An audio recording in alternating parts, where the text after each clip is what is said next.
Mikey. Happy I was Tuesday, saying- man. I was saying so many curses during that beginning when my mic was muted. You gotta stop doing that for the bad mojo, man. Getting it all out.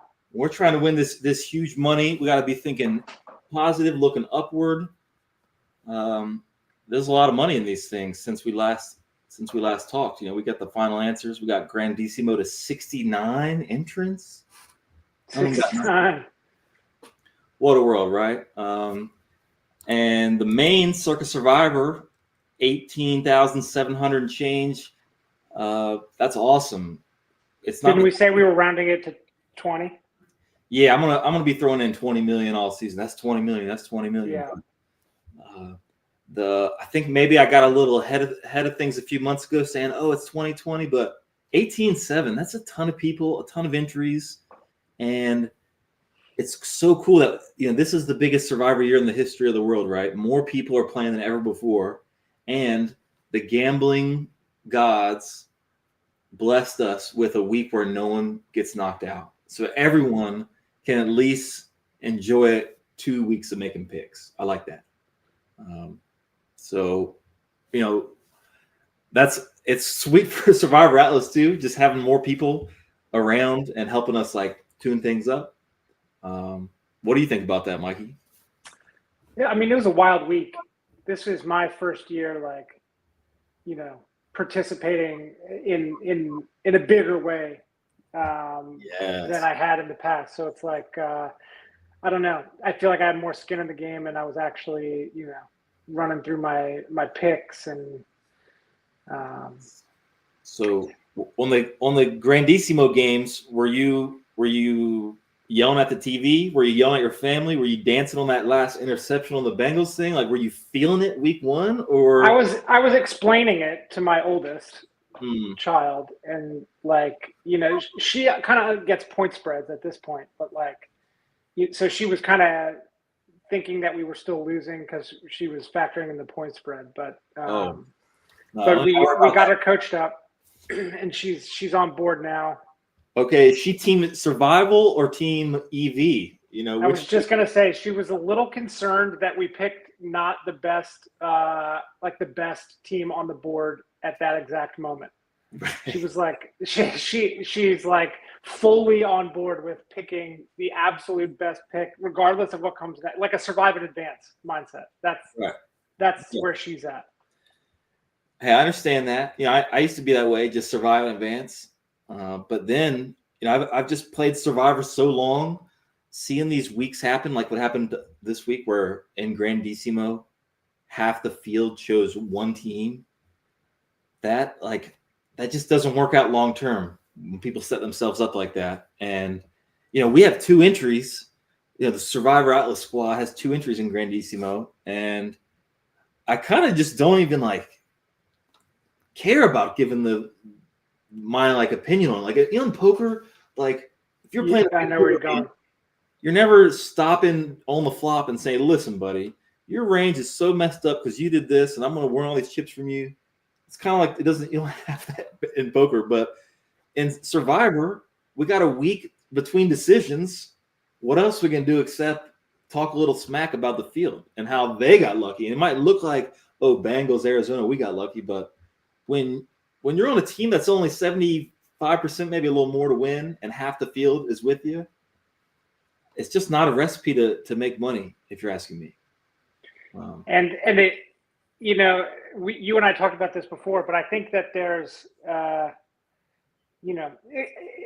equivalencies to poker are myriad, because it feels like you make the right decision and then nothing happens, or you don't get paid off, or whatever, or you get sucked out on, whatever the case is. And that's sort of what's going on here, given and I asked you the question, is it possible that in retrospect you look back and even though you got it through, you think did I make the wrong pick? So yes, it worked out, but with hindsight, were Broncos the correct pick? And for the first 30 minutes of that game, maybe I don't even know, 40 minutes maybe, it was iffy. They kind of made it less of a sweat. But for a little while, it was at least iffy. Yeah, even at the end, it got a little iffy, right? Where Broncos were like, "What if we just gave him a chance, or whatever they were thinking?" I don't even know. But I mean, just evaluating the decision, we just for Grandissimo, we're focused on that. Okay. We took Cincinnati. That was J. Survivor Atlas G right here. Took Arizona. So we went double road teams. One was a road divisional matchup, and everyone likes talking about this stuff, and I think, like, in my brain, it just seems like such an easy way to create value in this specific one-of-a-kind tournament, right? There's never been a high-stakes public pool like this, and it just made sense that people were going to be scared of that type of stuff and not trust in the market. And little brag here, a week ago when we were buying in, the James from the Survivor documentary was down there. We got some words with him on camera, and for the documentary, and I might have took it a little too far. I was a little pumped up after having buying all this in about it. You have a good meal at Barry's, but I said that I thought everyone was going to be cowards and we were going to play to scoop it. And then once the picks come out and we're only on Kansas City with 3% of the people or whatever it was, that's it came to fruition just like we drew it up. And if you're a Atlas member on the School of Value, you can go into Grandissimo in our website, hit the EV calculator, see what the EVs were, and then it starts making a lot of sense. Whoa, picking a road team, that was a smaller favorite than Denver, was worth more value than picking Denver. Not to mention, long term, it seems like Denver has more future value than Arizona. So I was real happy with that. You got to risk looking like an idiot, but I'm cool with looking like an idiot. I feel like some of my most successful things started when people write me off. So that felt real good. Also, it felt good to survive, of course. It was kind of I have the feeling it's bittersweet because everybody survived for the most part. So it's it's almost back to square one. None of the big five went down, or even big six, right? Yeah, I hear that bittersweet, but man, after a life of gambling, I just feel good enough getting the right decision and getting the money in good and letting the chips fall. Yeah, with all the Grandissimo action, my family playing Circa Survivor got dozens. There's enough entries. We're just trying to make the good plays. And I will say on my personal 10 entries in Circa Survivor, I kind of spazzed out. I kind of reflecting on what I picked. I think I didn't nail the decision. I picked 3 Pittsburghs. Just at the last minute, I just had a wave hit me Mike Tomlin is going to work this out against Justin Fields, not based on Survivor analysis, based on some pretty weak ball analysis. Not valuable stuff. That feels like an overthink. Putting 3 Pittsburgh? Yeah. Yeah, well, I decided I'm definitely doing 1 because I'm on a streak every year of opening week going with the team I just have a read on and it winning. So I couldn't go 0. And then once I started filling it out and, my family they didn't like Pittsburgh at all. So I was like, I don't care. I'm putting 3 and y'all are going to see what happens. Pittsburgh kind of falls into a category. Each year I've done this fantasy draft and I have a partner that is much more well-versed in the NFL than I am, especially on second tier running backs, all that kind of stuff. And there's just some teams that are just blind spots for me each year. And that's typically it's Pittsburgh, the Colts. I just know absolutely nothing about them. Right. Don't know who. Yeah. Other than Andrew Luck and, Edger and James, if they're not still playing, I got nothing on the Colts. Is that just the NFC East fan thing where you're just nothing? It might be. Maybe it has something to do with from childhood where, I was privy to the NFL or the Fox games, right, as opposed to the CBS games or something like that. And so I just, like the Colts are a blind spot, maybe the Chargers to some extent, a little bit of a blind spot, but it translates to Survivor because I got nothing. Like there's no inclination whatsoever when it comes to Pittsburgh. They could be like 8-point favorites. I have no idea. That's okay, man. You don't like Survivor. You can win Survivor without ball knowledge. Survivor has so many more like ways to beat people than just knowing football. And like knowing football, it's hard to know more than the whole world, right? Like the market has the information of all the entire world distilled down to a number. Yeah, so, I mean that. Not to go off on too much of a tangent, but that's what it annoys me when people talk about like, oh, I can, if I'm going to bet a game, I want it to be like NFL where I like know something about it. I'm like, buddy, you know, you're far better off betting like, you know, college basketball, D3 college basketball or something where the lines makers and you could potentially know, you know, you might have a leg up on that. Yes. There's no way you're, you know, head and shoulders above a lines maker when it comes to arguably one of the most heavily bet things on the planet. Yes. And kind of tying into that, I saw a good Twitter discussion about how some of the markets, like the player prop markets, that have more juice. Yeah. So by default, that's bad. But if it's more juice, it's because in the small markets, sometimes the bookmaker just doesn't know what the right thing is, and they got to protect themselves. And yes, you as a smart person have more ways to. You know, I've always thought that, you know, if I was like really going hard into sports betting, one of the places I would look would be NFL preseason, because, you know, you have so much nuance to that where some coaches are intentionally not trying. Some coaches, you know, have a history of like simply going for two. They want to practice punting or something like that. So knowing those going into the game is, you know, going to give you a substantial leg up, and especially because the juice isn't adjusted for. It's hard though, man. You got to fight against everyone else. Yeah, I know. Anyway, let's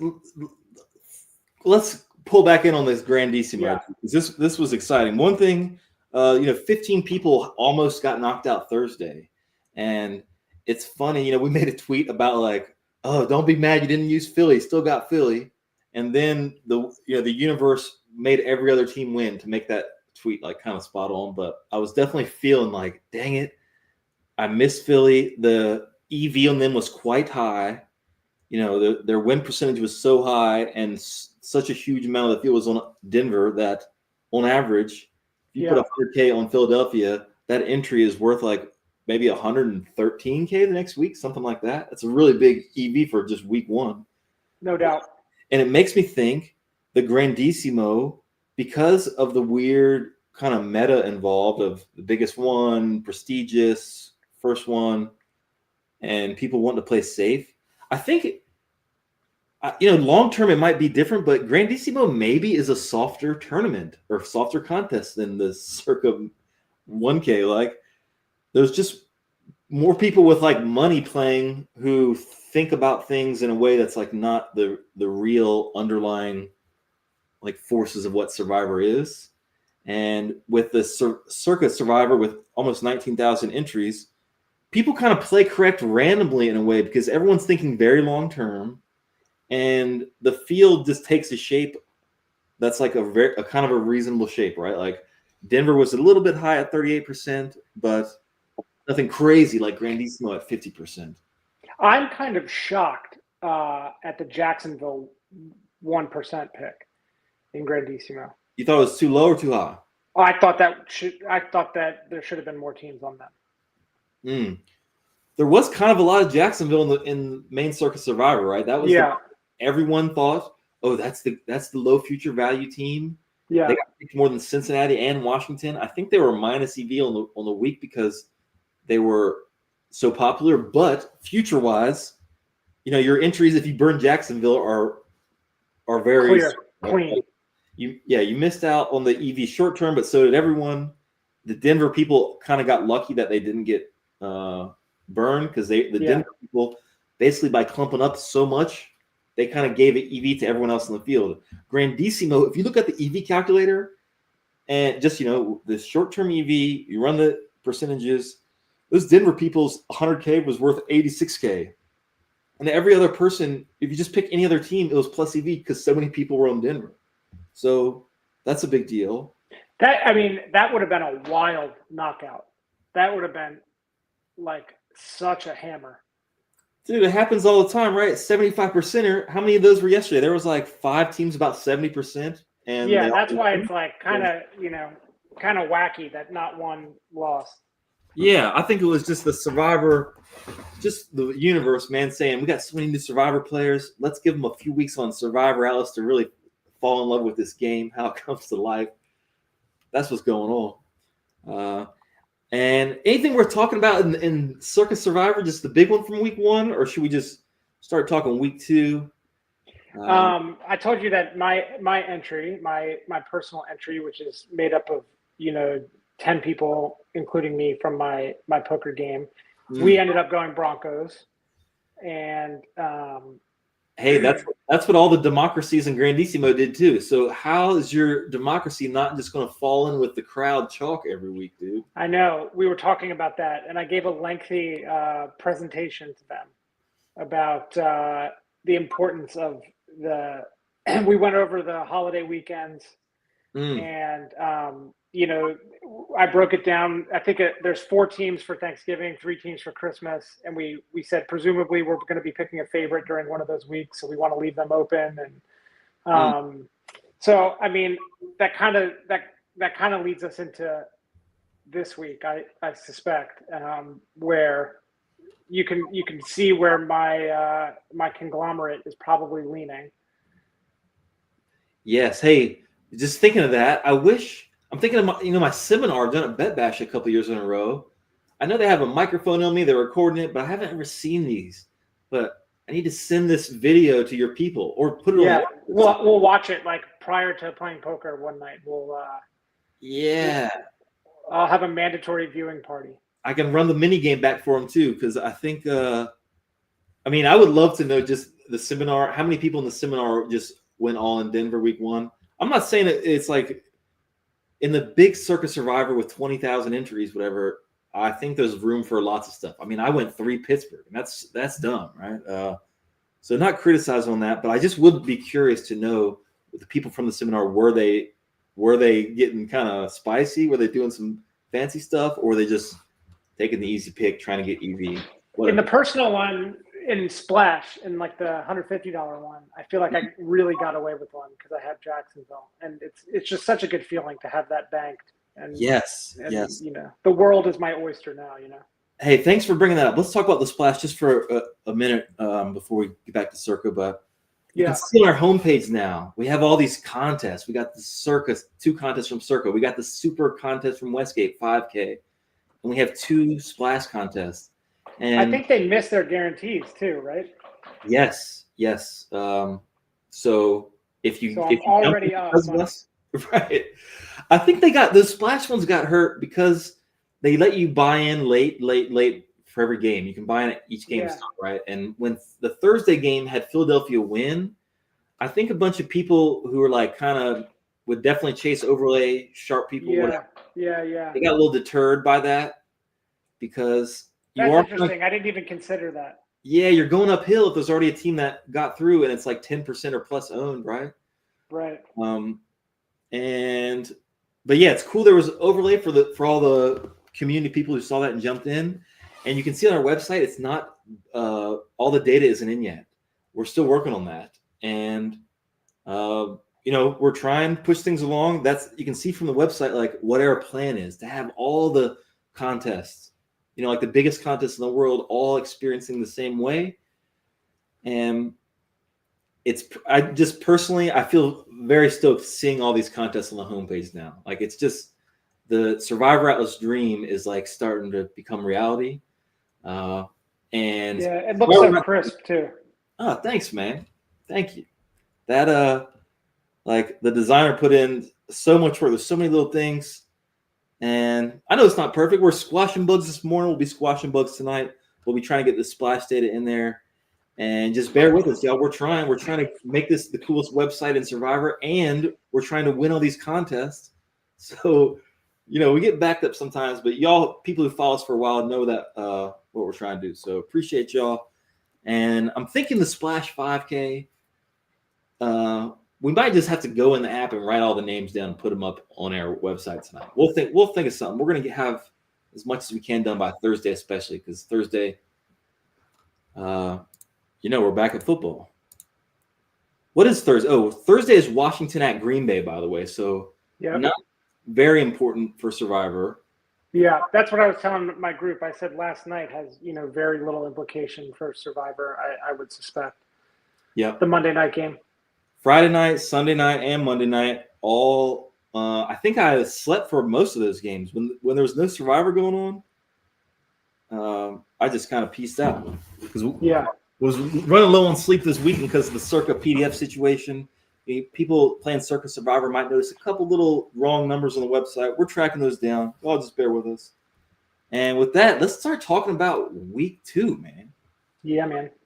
I mean, there's alarm bells around one team, the purple and black, baby. Oh yeah. Well, I mean, my question for you is like, where do the Ravens stand relative to like Denver this week? Yeah, like what's it look like? Yeah. Okay, well, I got this. For people with the video, we got the teams up on the screen, and now we start seeing this contest data come alive, where, like, we see best available. Everyone in the field has Baltimore available because only a few people picked them and they lost. And then the second best team, a lot of people, I guess Arizona is a small lead over Buffalo right now, but only 77% have them available. And then, it goes on down, and it's just that availability stuff starting to matter. Yeah. But let's hide that for now and just look at the future stuff. But, there's a key here is the Ravens are a Thanksgiving team. Yes. Got a little turkey right there. So, I mean, that's something that you very much need to consider in this decision. Yes, they're like 12-point favorites this week, but they're going to be one of your top 4 picks in Thanksgiving. And if you're burning 25% of your potential Thanksgiving picks now, dicey. Things get dicey. Dicey, yes. And not just Thanksgiving, they're big favorites a lot this year. Yeah. They're the number 1 team on 5 different rounds. They're top 3 9 different times. Like that's incredible. They're really strong. So we put projections out this morning. Of course, our Tuesday projections, just kind of feeling out the week. Lots can change by now. This is just a basis for everyone to kind of kick off on. We put out 19% for Baltimore at the number 1 spot at 19%. And shout out House and Discord went through the past and found that there hasn't been a number 1 team below 20% in a long time, if ever, maybe. So that might have been kind of a ridiculous low projection we put out. But it's supposed to highlight how this week there's a lot of choices.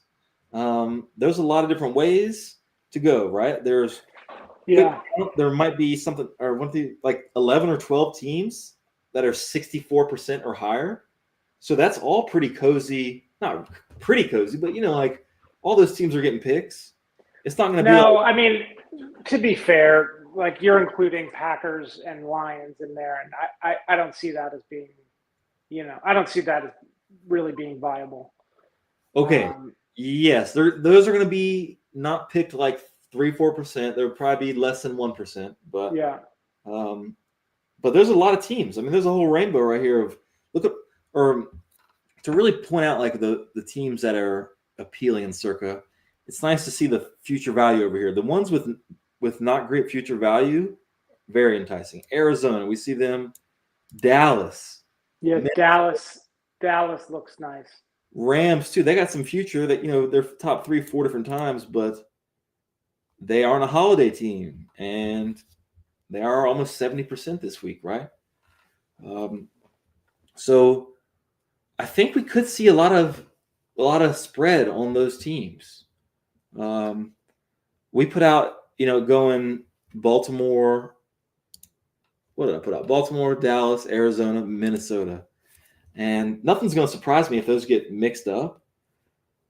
We put, hey, Mikey, we put in the projections, I think Dallas and Arizona are pretty similar in the future. We know Dallas has the 2 holidays, but they're, like the dog both these holidays. There's some chance they aren't, but looking forward now, not that exciting. Arizona. Also, Buffalo feels like a bad pick. Oh, huh.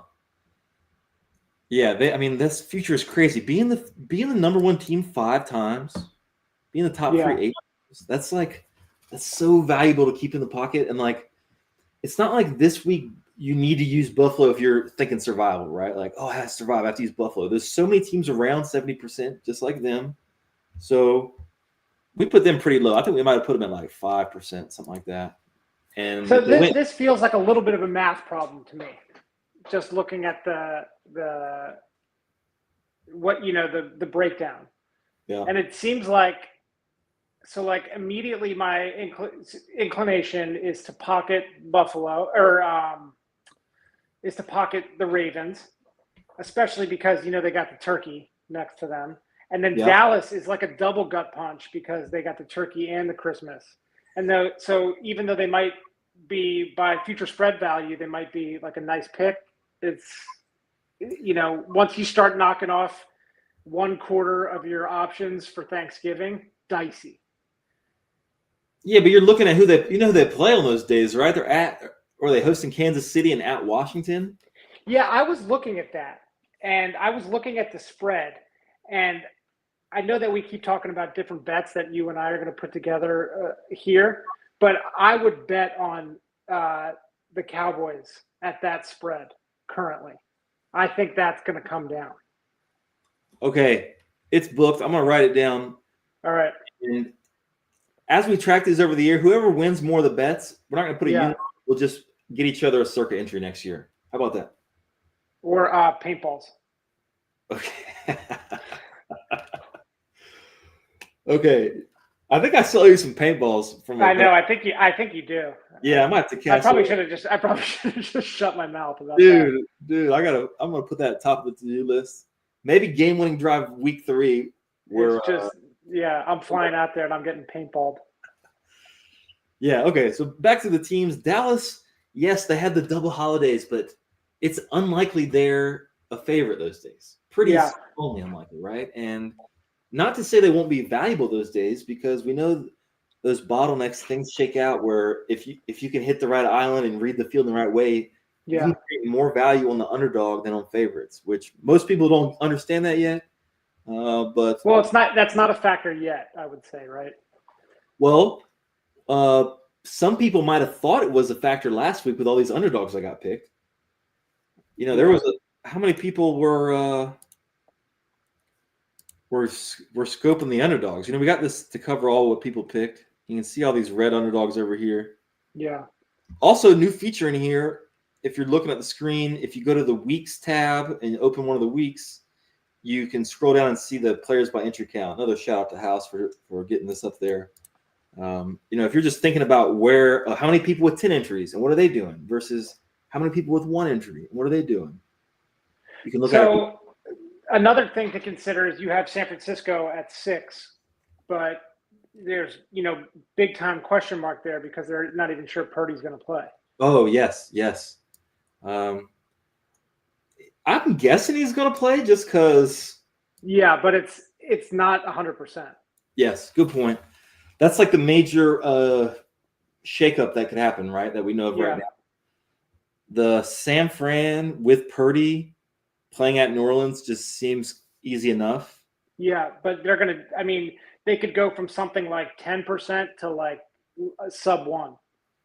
And those 9% have to go somewhere. Yes, great point. And maybe up to as high as 15-something plus, right? Sure. Because it's really unclear to me how high Baltimore can go this week. Like, we know they're the biggest favorite. Right. Usually in Circa, the biggest favorite gets the most action.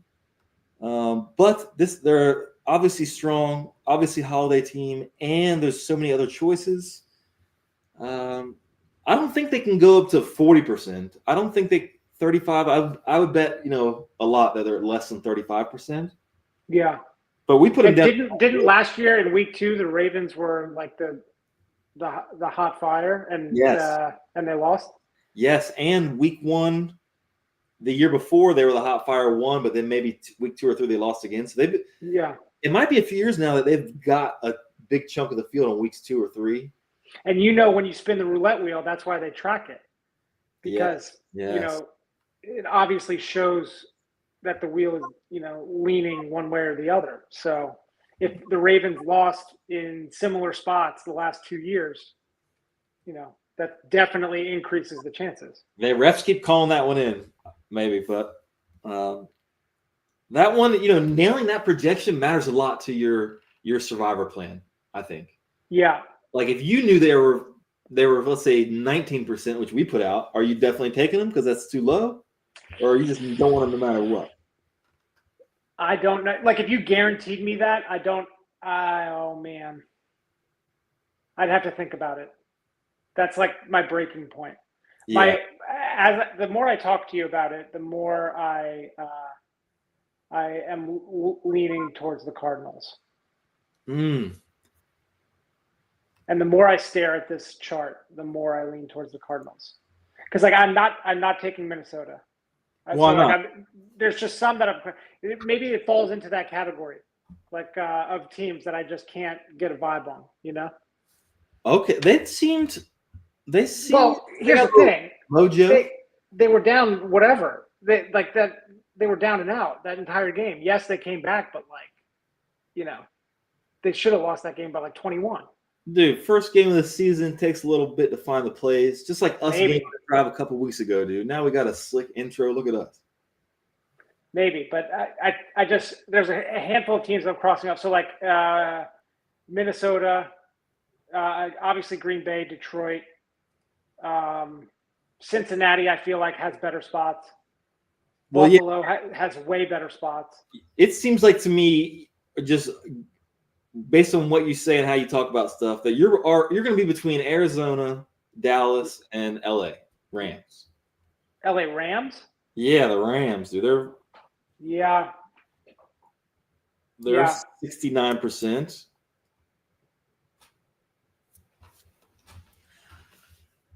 So I mean that's where I'm leaning. But in all likelihood, Cowboys Cardinals is more so. So maybe they go 1-2 instead of Baltimore. I mean, how low could Baltimore go? Yeah. We'll have to put some better projections out by the end of the week. And also just makes me think Grandissimo. We saw what happened in Grandissimo. Half the people played it safe. Was it 25% played it a little, or no, 20% played it Philadelphia, where they were kind of maybe a little overeager, but good EV.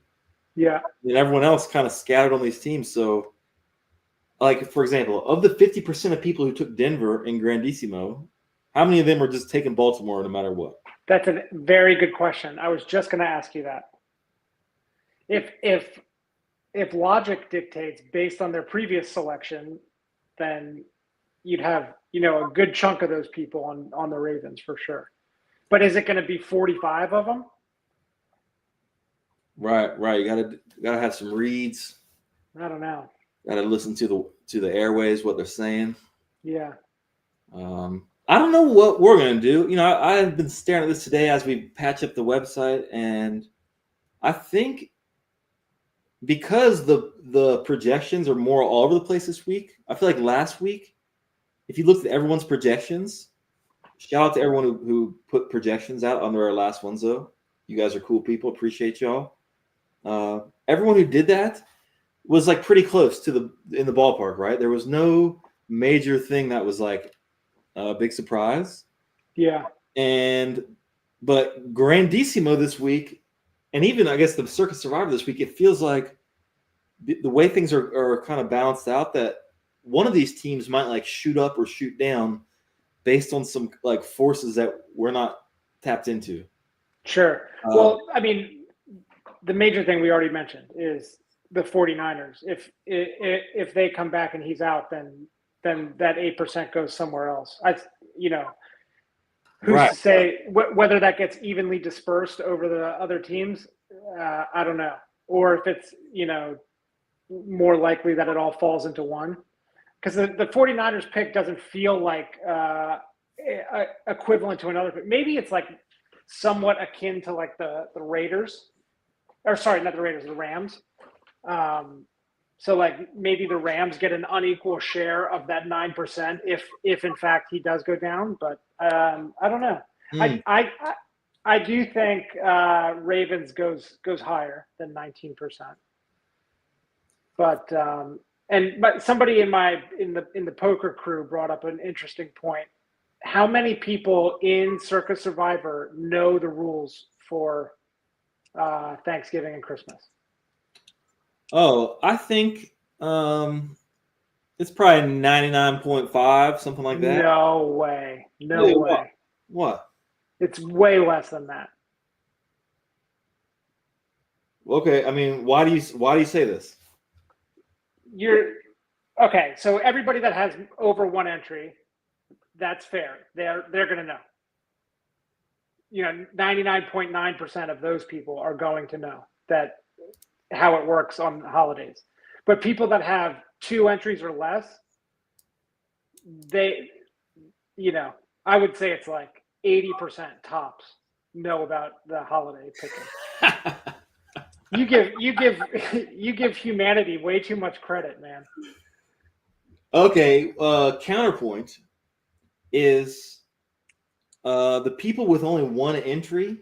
Oh man, yeah, it's a good counterpoint. I already know where you're No, going. hold on. I got a thing, man. The point is Philadelphia was taken less by those people week 1 than all the mass multi people.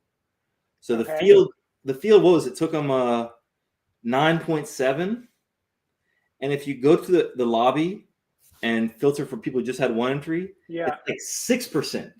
So of these 1,935 people who you're saying 28% of them are brain dead, they did have the foresight to not just dump their thing on the Eagles. But, the Eagles were the Thursday night team. How many of the single entry people signed up after that? Maybe that was the thing. I don't feel that that's an indicator of how dumb they are.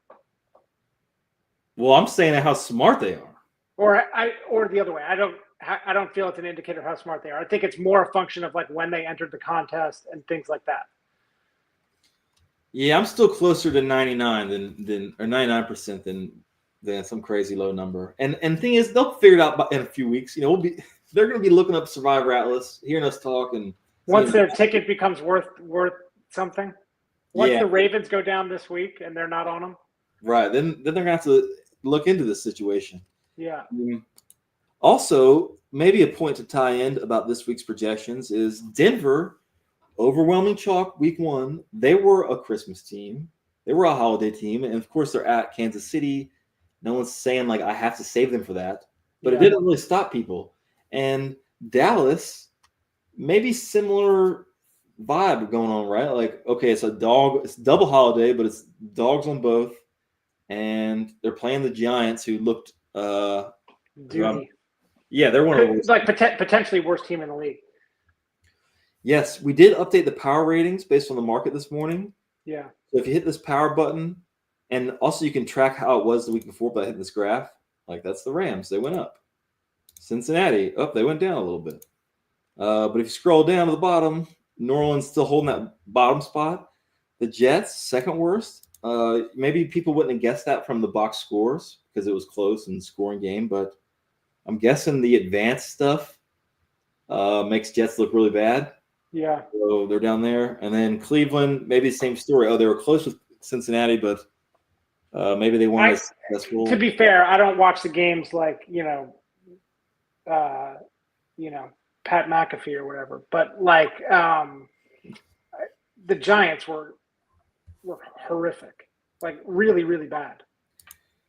Like making, mistakes that don't necessarily feel like correctable, Yeah, Russell Wilson he should be like a backup somewhere, right? He just shouldn't be. Well, that's a good point.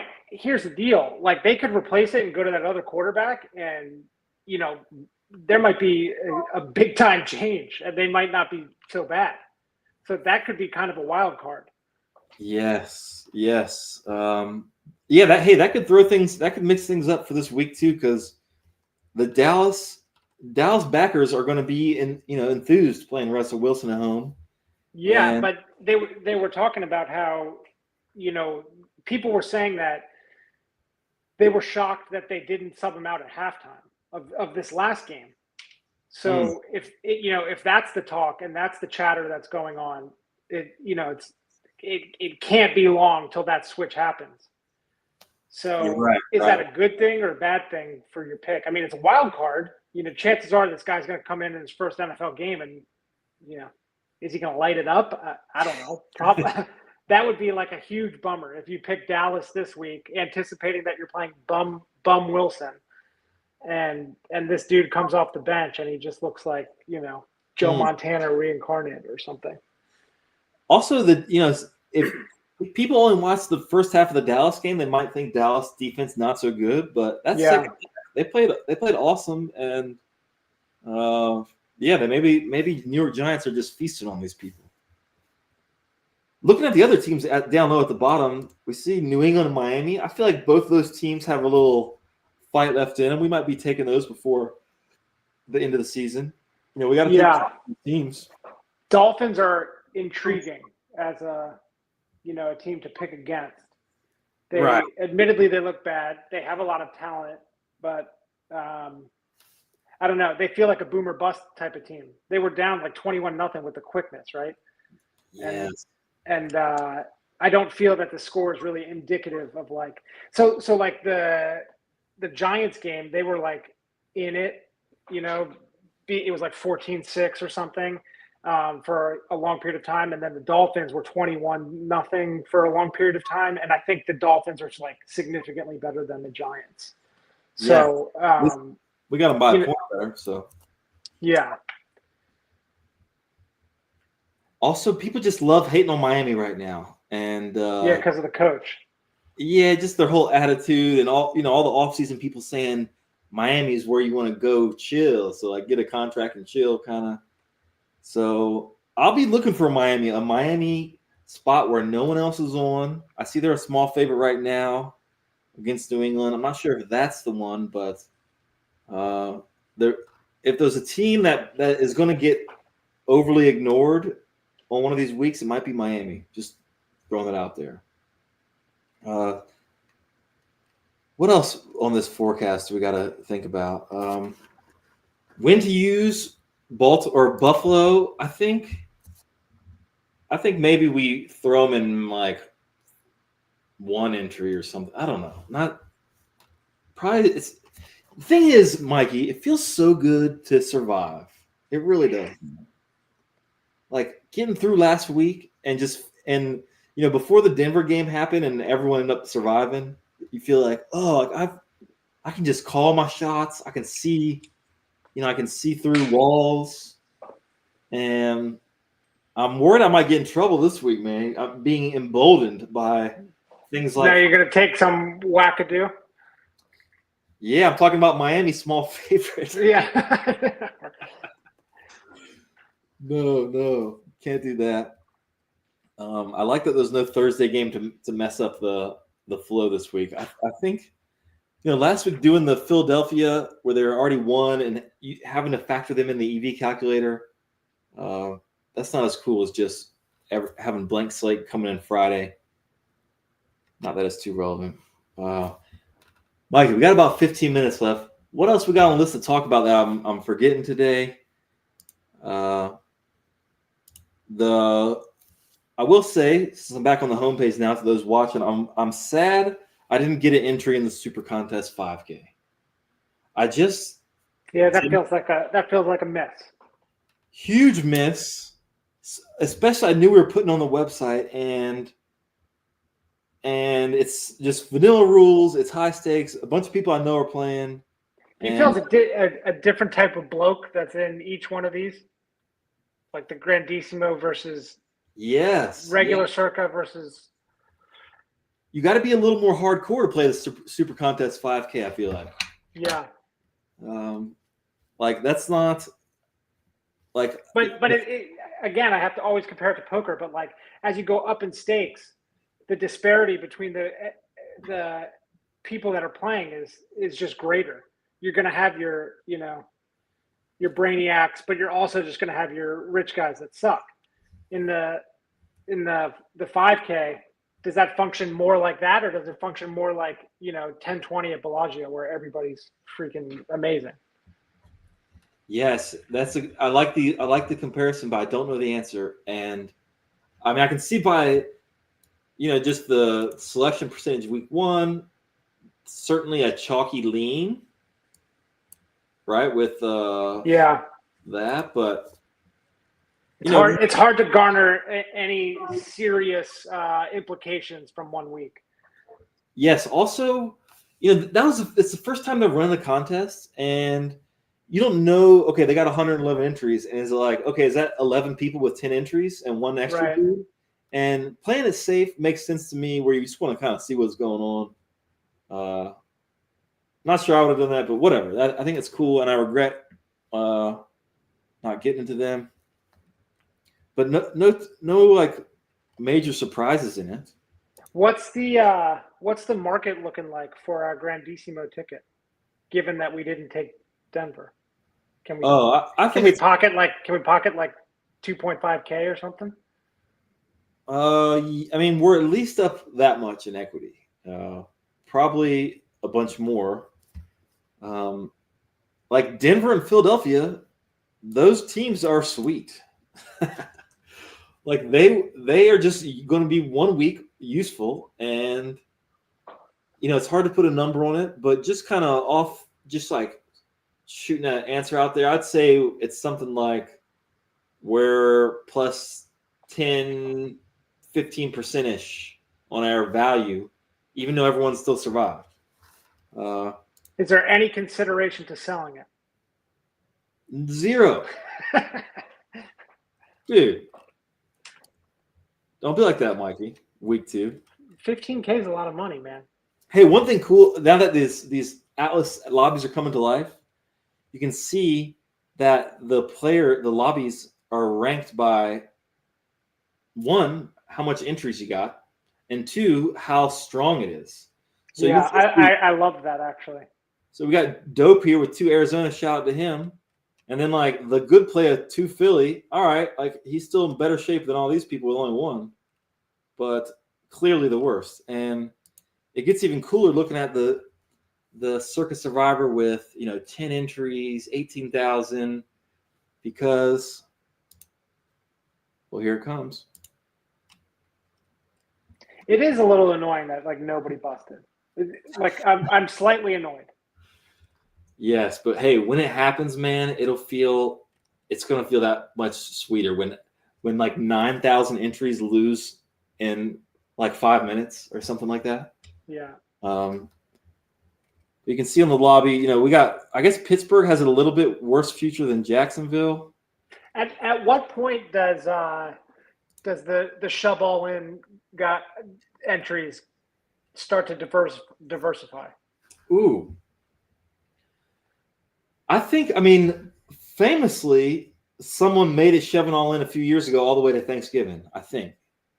I say famously, but I might even remember that wrong. But that's something we could, or I guess last year we can't even really compare it because no one had 10 entries after a few weeks, right?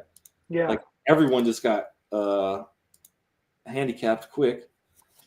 I'm going to bring that up. Also, this reminds me, I'm planning a Survivor Atlas tutorial video. I don't know if it's going to be 10 minutes or 20, 30 minutes. I don't know, but I'm just going to be looking at Atlas, planning out how I'm figuring out this week, using all the features, talking about, explaining them how they work.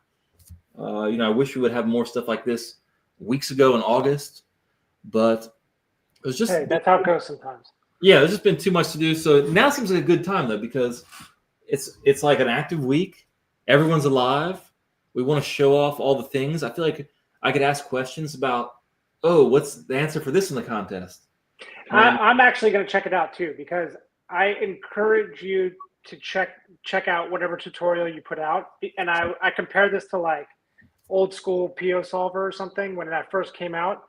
I think if you try to go about it by yourself, you're going to get locked into these ways of doing things. And maybe it's not necessarily the way that you had intended them to do. And there might be like an easier step. So like, if you're using PioSolver, you might be doing 10 different things when they have a shortcut to do it that you don't know about. And you just get locked in because you didn't take the tutorial early on. And now right.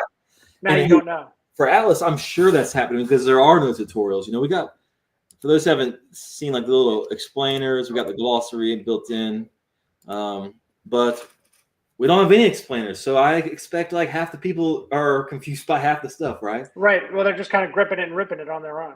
Right. And I respect that. But I get a bunch of questions where I'm like, the answer is on Atlas if you only knew what to click. But that's not how it should be. It should be like us laying this out. So, and also, helping people, you get feedback on ways to make the shortcuts. Like everything we put on Atlas is supposed to be a shortcut in a way, right? It's supposed to be, instead of going through the PDFs and having to get a data set. That's what it's for. From Phoenix. Yeah, it's all shortcuts. So maybe I do that one live even tomorrow. I just come out and rip it. I know Last Man Standing has a show tomorrow morning live from Stadium Swim. So I'm going to be tuning into that and not doing it then, but I'll find a time for it. And just as an example of something I like doing, looking at the old contests in Atlas, figuring out like, what it took for the winners, the losers, the kind of the shapes of the ups and downs. I just brought up last year's to show off how many people had 10 entries for how long? Because that was a question you asked, and we were trying. Yeah, like this shove it in strategy. How is that gonna? When does that start to diversify? Okay, so I filtered to just with players who started with 10 entries. Okay. So that's 570 people. And ballers. Yep, all the ballers. And this is week 1. You can see it's 570, and over here's what they picked. And then week 2, only 523 of those remain. And again, you can see what they picked and how it differs in the field. And by week 3, you can see none of the people up top have 10 entries left. NFL Wise Guys has the most with 8. They were kind of the king of the lobby last year for a while. But by week 3, no one had 10 entries left last year. Yeah, carnage. And the people who did kind of funky stuff got ahead. And obviously that's not, predictive of this year. Yeah. You can't just look at it as a whole and say, "Oh, this is just crazy. It's going to be like last year." It's individual, independent events. No, back to my roulette wheel, buddy. That's why they keep the spins up on the big board. Oh yeah, to show you. Yeah. You got to see. Yeah, you got to see the history. But this is just 2024. I'd encourage anyone, if you're just trying to think of Survivor thoughts, sharp thoughts, try to get ahead. Going back to the old contest, it's interesting, maybe educational, both related to the field and how to slide by them, and also just using Atlas, figuring out what it can do, all its like capabilities. This, like, one of the cool things about this year on Atlas is we can go back in time in the lobby, where like I don't even know what to compare it to, but I guess like DraftKings and whether it's DraftKings lobbies or poker lobbies, there's just kind of one live lobby. You're just like in the moment always. But now on all of our stuff, you can see what the week before looked like. So now they're on week 2, you can see, okay, no picks, but we can go back to week 1. And that's going to be, just makes things easier to like understand, and something I'm excited about exploring and using as their show like goes on. I'm digging it. Yes. Okay, Mikey, is there anything else we got to touch on before we get out of here today? I know we had like a infinite list of stuff to talk about. There's always going to be new updates coming out. Y'all see some little updates. Yeah, check. I listened to your thing on Thursday night on X. Oh, right. Let's shout out that Survivor Tailgate is Thursday. That's at 4:00 Vegas time. That's where everyone can come and hang out and just talk any Survivor stuff we're thinking about. Let's get one bet in the books. We already have one, but I want one more. The Ravens ownership this week. Oh, great idea, dude. Do you mind setting the line, dudes? And I'll do next week. I'm nervous to do this. Okay. All right, I feel you're the expert. And I feel like you're going to laugh at me. My bad, dude. I should be setting the line, dude. You set the line first, and then I'll do the one next week, regardless of what's going on. Okay. It's worth saying, though, we put out projections at 19, and now I'm making a line that's higher than 19, so I'm already kind of like admitting I did a dumb line this morning because I'm trying to be like, now that there's action on it, I'm like, oh, like I can't give Mikey 20, 20, 21, so I got to set the line at 24. Was this whole preamble because you know that I wanted to go over and you were going to set it at some line that you know I'm taking the over anyway? Yes. 24. Should I reverse and go under? I'll tell you what. Yeah, I'm going to go over because I think Purdy's not playing. How about that? All right.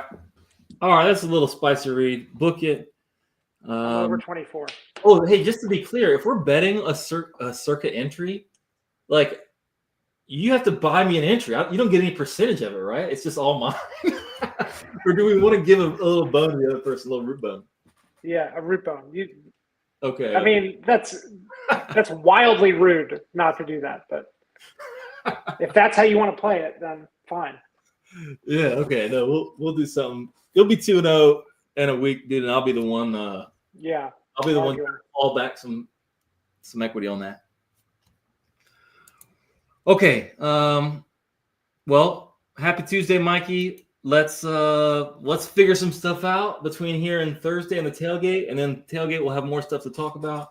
For sure. And, some more answers because this week's it's a tricky puzzle, man. I agree. All right. Thanks for listening, everyone. Bye. All right. Bye.